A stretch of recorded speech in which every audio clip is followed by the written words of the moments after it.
ధైర్యంగా నిలబడ్డో ఒక్కసారి మనం ఆలోచించుకోవాలి.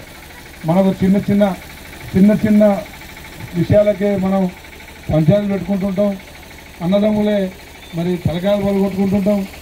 అదేవిధంగా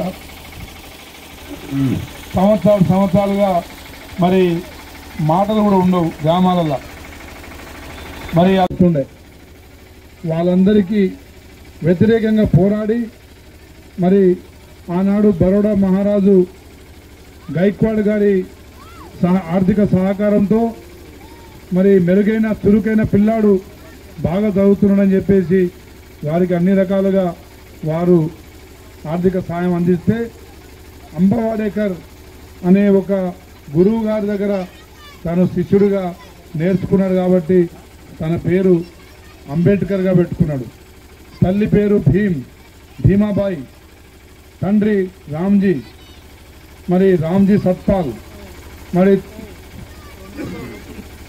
తల్లి పేరు తండ్రి పేరు కలిసి వచ్చే విధంగా భీమ్రావ్ అంబేద్కర్ అని చెప్పేసి తల్లిదండ్రుల పేరే గురువుల పేర్లే తన పేరుగా మార్చుకొని ప్రపంచంలో అత్యధిక డిగ్రీలు చదివిన మేధావిగా, ప్రపంచ మేధావిగా, మరి ఒక సామాజికవేత్తగా, ఒక రాజకీయవేత్తగా, ఒక ఆర్థికవేత్తగా, మరి దేశానికే దిక్సూచిగా, మరి మన రాజ్యాంగ రూపకల్పనకర్తగా మరి వారు ఎన్నో సేవలు అందించి మరి ప్రజల కోసమే తన జీవితాన్ని అంకితం చేసిన వ్యక్తి డాక్టర్ బాబాసాహెబ్ అంబేద్కర్.